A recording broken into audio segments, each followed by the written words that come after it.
If you're a woman in midlife who feels like she is always starting over with health goals, routines, and habits, well, science has some interesting reasons as for why that might be true.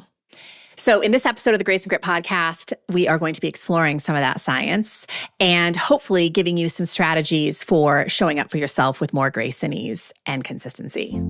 Welcome to the Grace and Grit podcast, made for women who want their healthiest years to be ahead of them, not behind them. Join your host, Courtney Townley, right now as she breaks down the fairy tale health story you have been chasing all of your life into sensible action steps and lasting change.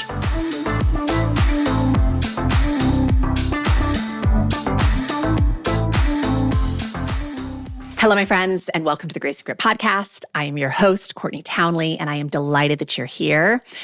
In case you didn't know, last week I ignited a 6-part series to celebrate the launch of my new book that's coming out on November 5th. So this podcast series is called the Consistency Code Diaries, the stories, the science, and the strategies behind the book. Last week, I dropped the first episode in this series, which was all about the origin story, why I felt so compelled to write this book, what it actually took for me to write the book, and a lot of other things. There were a lot of other things in that episode. You can listen to it to find out. But today, I want to talk a little bit more about the science that supports the principles and the strategies inside the book. Because as y'all know, there is a lot of shifting happening at midlife. And when we better understand those shifts, we can make it less personal, right? It's not that you have failed. It's not that you aren't capable. It's that our chemistry is shifting. And that can make consistency especially challenging at midlife. So I want to unpack a little bit of science to help you understand that. So you can hopefully start showing up for yourself with a little bit more ease, grace, and of course, consistency. Before I get into the science, I committed to sharing a little bit of the book with you each week. And today I thought I would open this episode by reading you the back of the book. So it's kind of the summary of the book. So when you get this book in your hot little hands, which will be very soon, the first thing you're going to see at the top of the book at the back is an endorsement that I got from Dr. Mary Claire Haver. If you don't know who Dr. Mary Claire Haver is, you absolutely should know her. She is a very powerful advocate for midlife women's health. She is a menopause specialist, and she has her own incredible books in the world. Probably one of the most notable is her New York Times bestseller called The New Menopause that came out last year. If you've never read it, I highly recommend it. But she was so incredibly generous with writing a beautiful endorsement for this book. And we pulled out one sentence from that endorsement for the back of the book. You can read the full endorsement inside the book, but the sentence on the back says, "A refreshingly compassionate, science-backed roadmap for leading yourself with ease, self-trust, and confidence in your health journey." And then the summary is this: your new foundation to reclaim health and confidence, designed to meet you exactly where you are. What if the secret to better health at midlife wasn't another diet or exercise program, but a complete reset of how you think, live, and care for yourself? In the Consistency Code, wellness expert Courtney Townley offers a transformative approach to health designed specifically for women navigating the complex terrain of midlife. Drawing on her decades of experience as a nutrition coach, personal trainer, and life coach, Townley guides you to reimagine health not as a physical pursuit, but as a holistic alignment with your deepest needs. With insight and compassion, she reframes health as a deeply personal journey, grounded in self-trust and consistent self-honoring, not rule-following or perfection. Through a 4-part flexible framework of simple, adaptable practices, the Consistency Code delivers a method that helps you shift from burnout and body obsession to mindful alignment and ease. I hope that gets you a little bit excited. I am so excited to get this book into your hands. I am so excited to have women hopefully having conversations about this book with their friends, with their colleagues, with their family members, because we need more conversations about the things in this book. And by the way, I wrote this book specifically for book clubs because my high hope is that women will organize groups where they can have these discussions. And we give you a lot of resources for how to ignite those conversations. Okay, let's get into the science behind the methodology in this book. There are really kind of 3 systems within the human body I want to touch on today because all 3 of these systems, number 1, are interconnected. So they all affect each other, as every system in the human body does, right? Everything is kind of integrated. But also, I think understanding the shifts that are happening in these 3 systems specifically can help you give yourself a lot more grace and curiosity around the things that you're rumbling with in your own health journey right now, or certainly with the challenges you face to show up with any degree of consistency. So the 3 systems, just to throw them out there from the outset, are, of course, the endocrine system, the hormonal system. There's a lot of shifts happening at midlife in the hormonal system. There are also a lot of shifts happening in the nervous system. And then, of course, we're going to talk about the brain because there's a lot happening in the brain that many of you can testify to. I know I can. My ability to focus, my ability to remember, my ability to make decisions have definitely all been challenged a little bit at midlife because of the shifts that are happening in my brain. So let's start with the endocrine system. Again, the endocrine system being your hormonal system. There are a lot of hormones running through your body all the time throughout your life. And there are some pretty significant players that get wildly disrupted at midlife. Many of them you have heard of before, right? Progesterone, estrogen, testosterone, cortisol, insulin, DHEA. Like we could go on and on. There are a lot of shifts happening in the hormonal system at midlife. Now, some of those shifts are a decline. Some hormones are starting to, what I always say, leave the party. They're starting to depart. And other hormones are amplified because we don't have other hormones in the amount that we used to have. And why does this matter? Well, it matters a lot because the shifts in your hormonal system affect everything. They affect your energy. They affect your physiology in terms of fat mass and muscle mass. They affect your mood. They affect your motivation. They affect your metabolism. They affect everything. And so there is a very strong connection between hormonal fluctuations and challenges we face with showing up on the regular.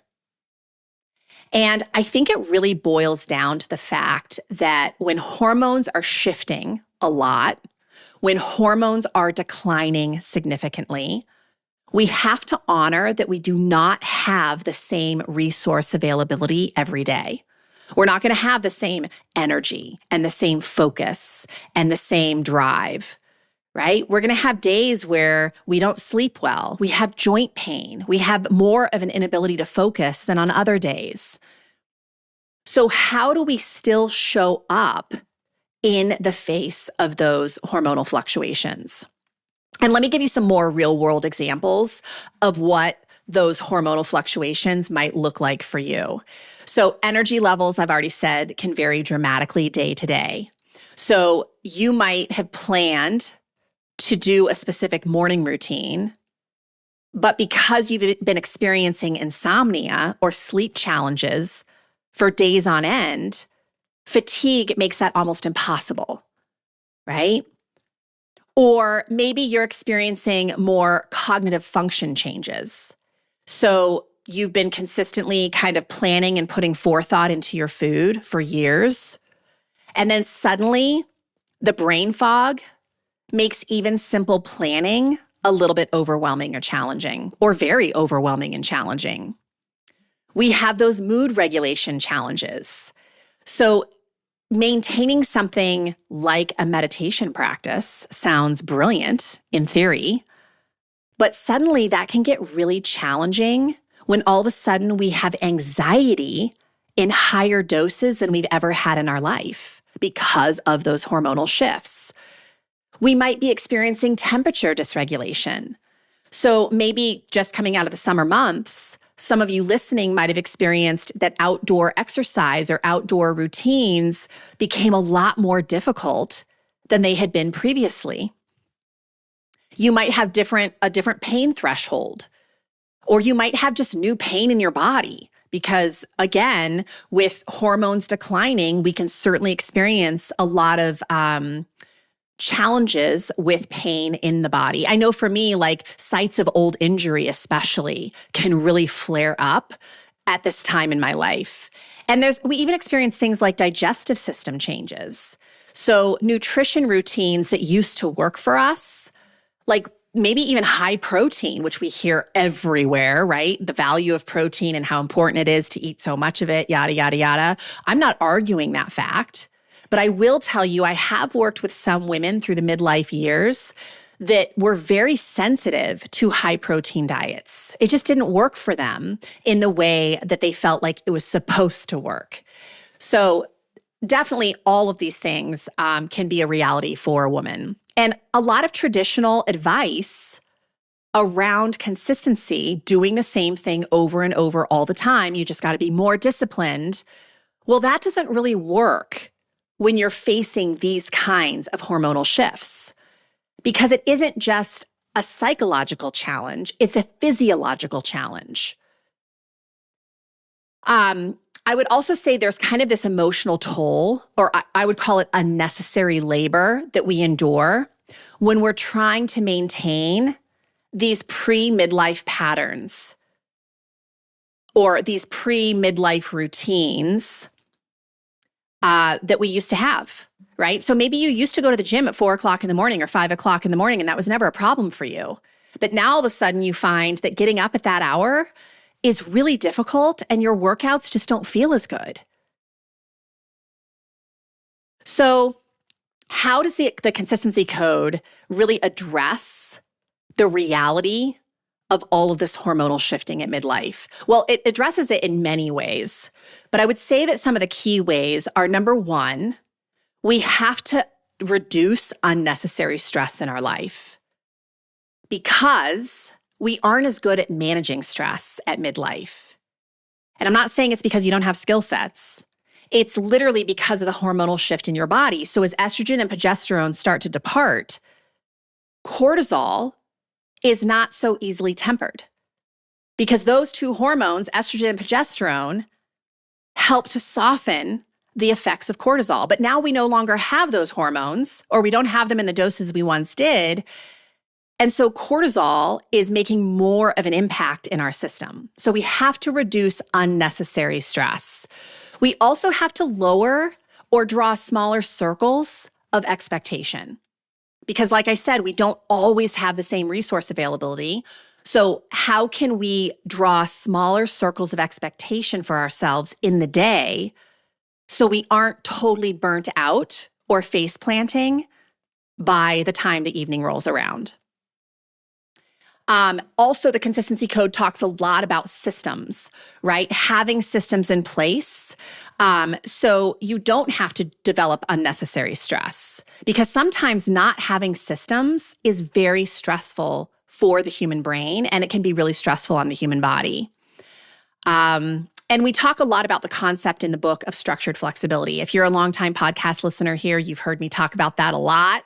But structured flexibility, in essence, is your ability to still self-honor every day, even though your resource availability isn't always the same. So we have to be flexible in our approach.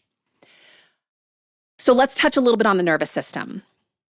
I would say that most women I encounter and work with are rolling into perimenopause and or even menopause with an already wildly dysregulated nervous system.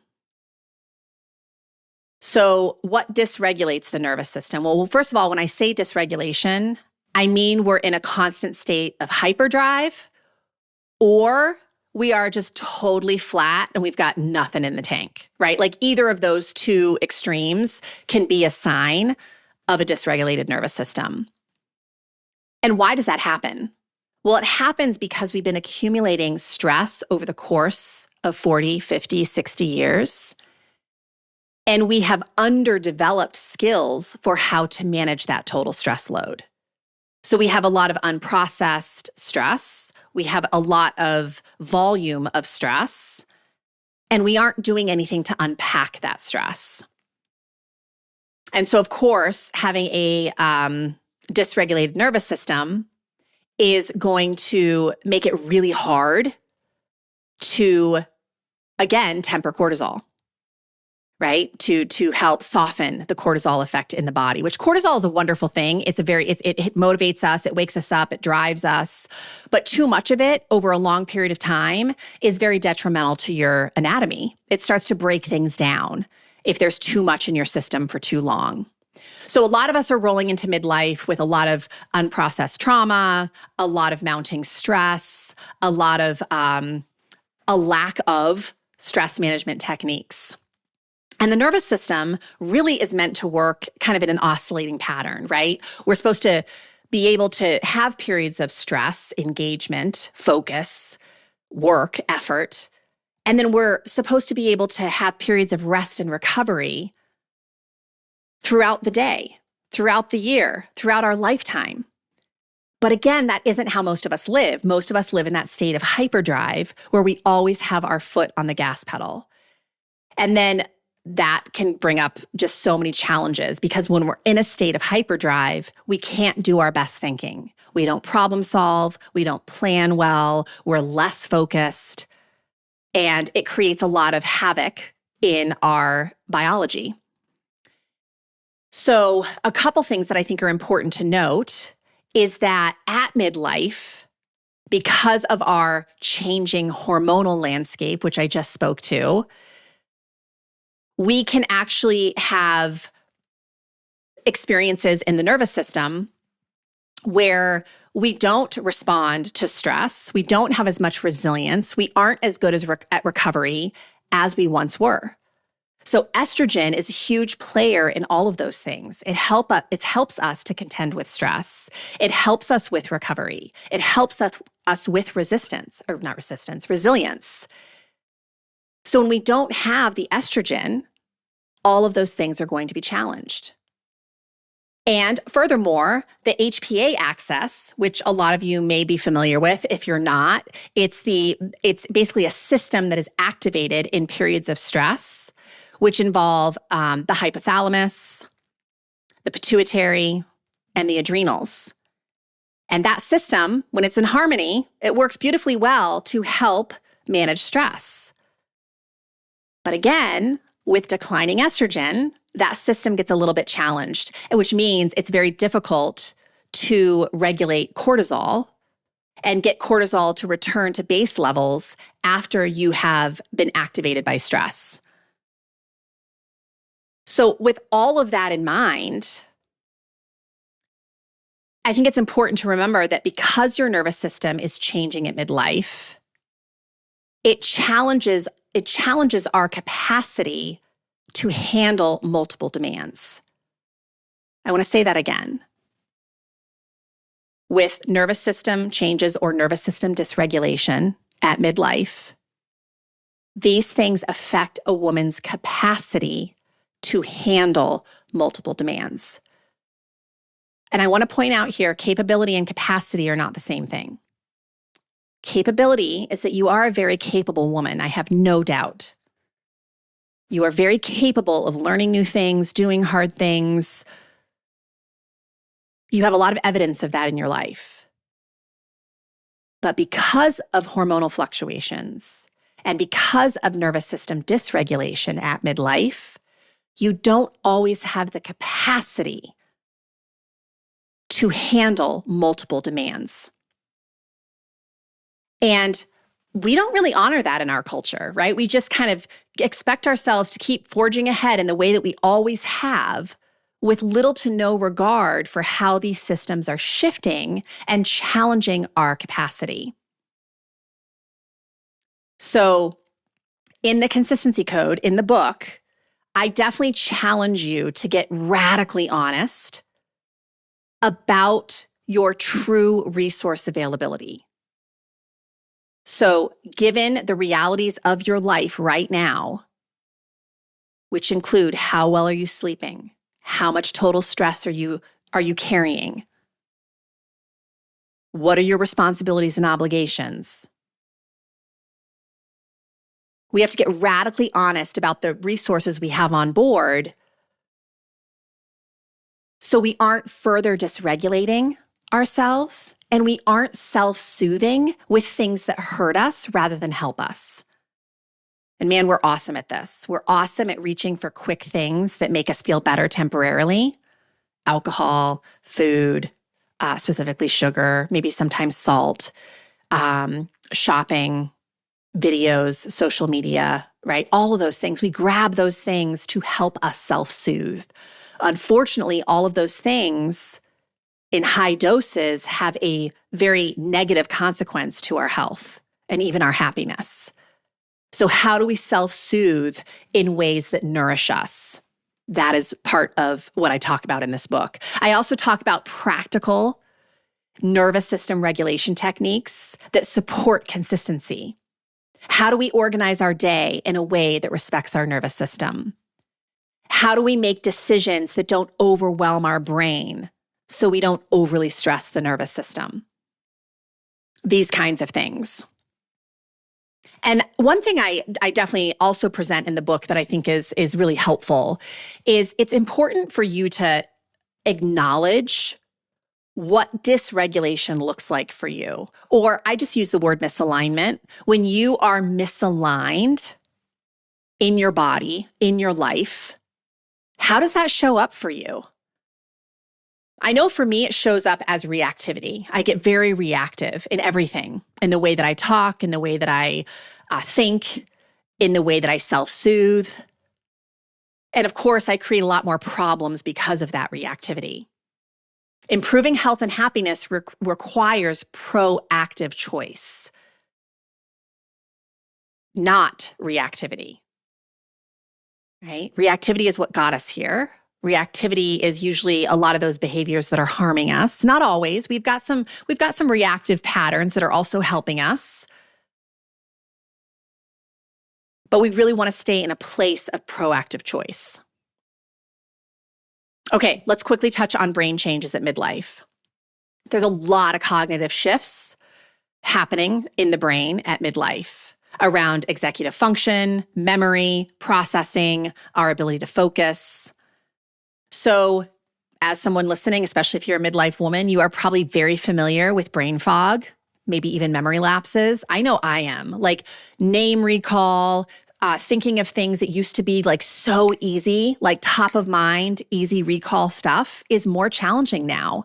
And that again can be directly correlated to changes in estrogen, because estrogen has an effect on working memory and information recall.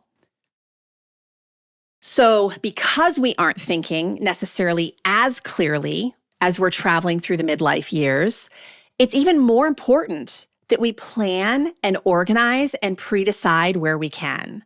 So we remove some cognitive load. I would also say that shifts in the brain, right, with hormonal shifts happening, we have a diminished multitasking capacity. I already spoke to that with the nervous system. But in terms of the brain becomes less efficient at handling multiple cognitive demands simultaneously. We aren't so good at multitasking. Now, I was never good at multitasking. I think a lot of humans delude themselves into believing that they're good at multitasking.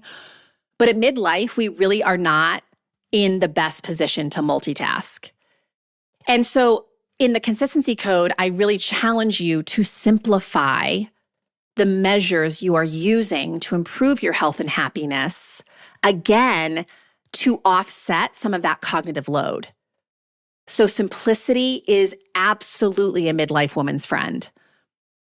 And then the other thing that you're probably going to experience at midlife, again, this is something I'm in the midst of right now, is just your ability to keep attention and focus, right? Like I find I'm so easily distracted at this stage of my life, more so than I even was in my younger years. It's harder for me to sometimes focus for longer periods of time. And so again, when it comes to strategies I'm going to use for self-care, self-honoring, kindness, grace looks like less is more. I used to go to the gym for 90 minutes at a time. Now I'm like 30 to 45 minutes tops and we are good. Some days 20 minutes because that's all I have for the ability to focus. And that's okay. I still get a lot done. I would much rather have a very focused and effective 20-minute workout than a 90-minute, very distracted, sloppy workout. The 20-minute workout, I would argue, is going to be more effective too, if I'm focused. So just honoring, like, are the strategies and methods that you're using to improve your health, honoring the challenges your brain is facing at this stage of your life. I'm just looking at my notes really quick to see if there's anything else I want to mention on that. Yeah, I think that's good. Okay. So all this to say, your hormonal system, your nervous system, and your brain are all going through a lot of shifts at midlife and are experiencing a lot of challenges due to chemistry shifting and also due to the demands of your life at midlife. So the way that we go about self-care, if we want to be consistent, needs to honor all of that shifting. How do we do that? Well, read the Consistency Code. That's how you do that, because it's all in there.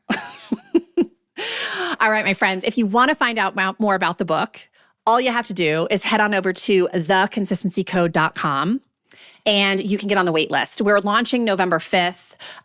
We will send out, of course, emails to everybody who is on that list. But if you follow me on social media and you listen to the podcast and all the other things that we offer, you are going to hear about the book launch.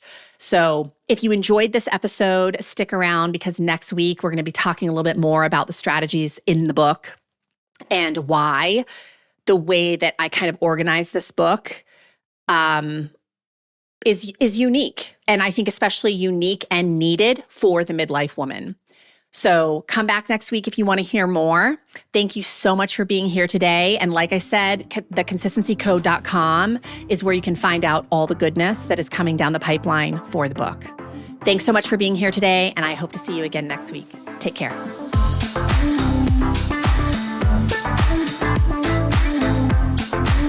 Thank you for listening to the Grace and Grit podcast. It is time to mend the fabric of the female health story. And it starts with you taking radical responsibility for your own self-care. You are worth the effort. And with a little grace and grit, anything is possible.